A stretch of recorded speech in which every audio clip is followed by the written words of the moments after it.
pengendalian DBD di masa pandemi. Penyakit DBD adalah suatu penyakit yang gejala utamanya adalah ditandai dengan panas tinggi yang disebabkan oleh virus dengue yang ditularkan oleh nyamuk Aedes aegypti.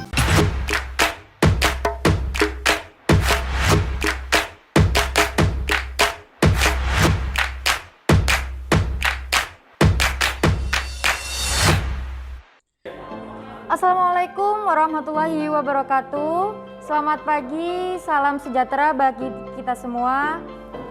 Bagaimana kabar kakak di rumah?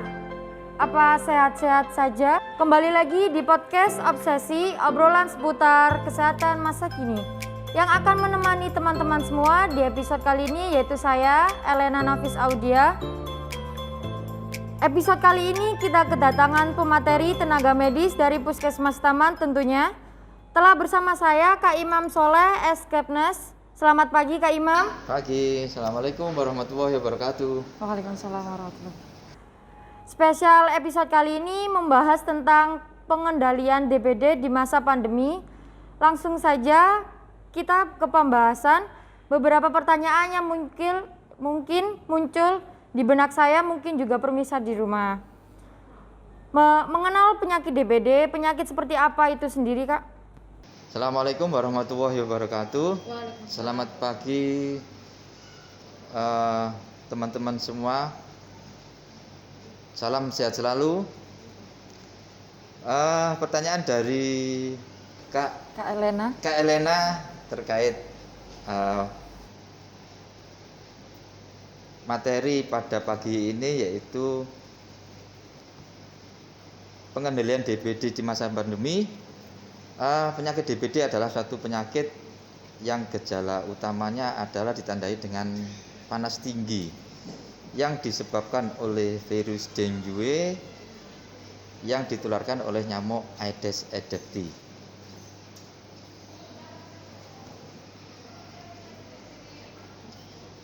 Penyakit DBD adalah penyakit menular yang ya kita tahu semua bahwa penyakit ini di masa saat ini di musim penghujan sangat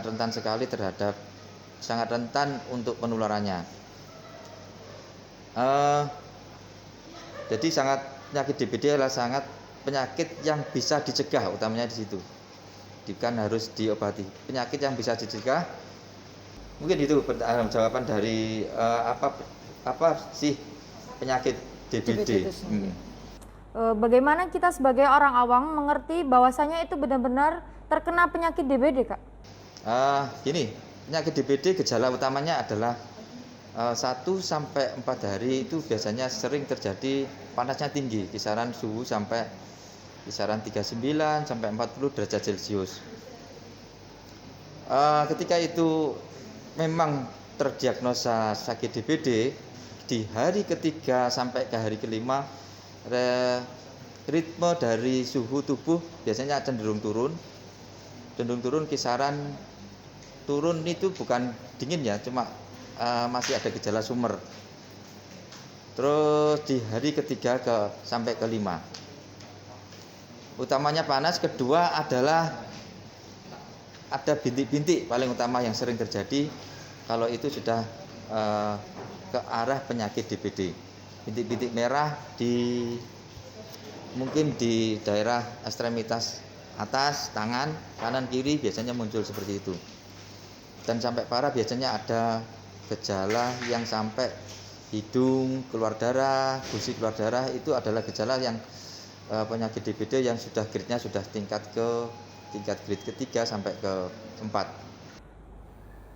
Untuk setelah muncul tanda-tanda tersebut, pertolongan pertama apa yang bisa kita lakukan sebagai orang awam? Secara simptomatis untuk pencegahan itu berdasarkan simptomatis ya. Kalau kita panas, utamanya itu harus banyak minum. Kedua, dengan mungkin dikompres pada bagian-bagian yang pusat panas, terutamanya di tubuh kita adalah bagian kepala. Yang sering orang awam dilakukan adalah di bagian mungkin kepala ini. Juga bisa dilakukan dengan pengompresan di daerah lipatan-lipatan seperti ketiak itu bisa dilakukan, ketiak kanan kiri, leher bisa dikompres. Terus kedua, ketiga yaitu dengan obat. Kalau orang panas berarti orang minum penurun panas seadanya yang ada di mungkin kotak P3K kita yang ada di rumah. Bila itu tidak berhasil bisa berobat langsung ke sarana kesehatan yang terdekat di wilayah yang jadi korban penyakit. Apa benar penyakit DBD ini termasuk golongan penyakit menular? Sebagai orang awam kita mungkin mengetahui kalau penyakit ini cukup familiar bagi kita semua, Kak. Ya. Oke. Penyakit DBD adalah suatu penyakit menular, salah satu penyakit menular yang tiap tahunnya kita tahu sendiri sering menimbulkan sampai korban jiwa, dan itu tetap kita waspadai di jajaran kesehatan. Betul yang disampaikan adalah penyakit DBD adalah penyakit menular dan yang bisa kita cegah sebenarnya. Jadi tadi yang menularkan adalah suatu nyamuk namanya nyamuk Aedes aegypti. Itu yang kita tahu, mungkin sudah tahu semua bahwa ciri khasnya nyamuk itu beda dengan yang lain. Nyamuknya enggak seberapa besar, jenisnya warna loreng, hitam putih. Nah itu yang menularkan. Kalau orang benar-benar penyakit DBD berarti itu pernah digigit nyamuk Aedes aegypti, karena yang ada virus, yang punya virus itu hanya nyamuk Aedes aegypti. Enggak ada mungkin terjadi bila orang itu DBD tapi enggak digigit nyamuk, itu jarang terjadi. Yang sering adalah ketika dia habis gigit nyamuk itu bisa potensi, terutama nyamuk Aedes aegypti itu ketika imun kita itu turun, istirahat kita kurang, itu rawan terjadi terserang penyakit DBD. Upaya yang bisa kita lakukan untuk mencegah penyakit DBD tersendiri itu apa, Kak? Ya, dari jajaran kesehatan terutama Puskesmas Taman dan atasan kita adalah dinas kesehatan sudah berupaya untuk pencegahan yang sudah dilakukan adalah nggak kurang-kurang untuk utamanya adalah sekali lagi pemberdayaan masyarakat. Dari Puskesmas itu kita sudah bentuk suatu kader ya, di Puskesmas punya kader. Dan terkait dengan program DBD adalah namanya kader Jumantik, juru pemantau jentik. Jadi setiap desa kita mempunyai kader-kader yang menangani terkait dengan kasus DBD, yaitu Jumantik. Terus juga dari dinas kesehatan sendiri sudah berupaya juga, kita sudah suatu membentuk aplikasi yaitu pemantauan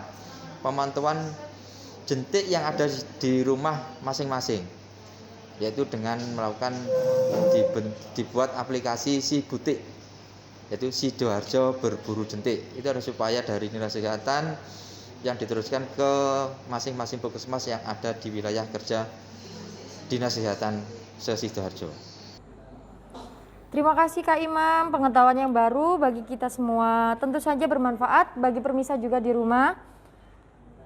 Terima kasih Kak Imam Soleh sudah meluangkan waktu sama-sama untuk mampir di podcast kita kali ini. Terima kasih juga kepada Puskesmas Taman yang selalu menyupport dan memfasilitasi Saka Bakti Usada. Terima kasih pemirsa setia yang sudah menonton podcast Obsesi kali ini. Saya Elena Nafis Audia dan kru yang bertugas hari ini pamit undur diri. Terima kasih. Wassalamualaikum warahmatullahi wabarakatuh. Waalaikumsalam warahmatullahi wabarakatuh.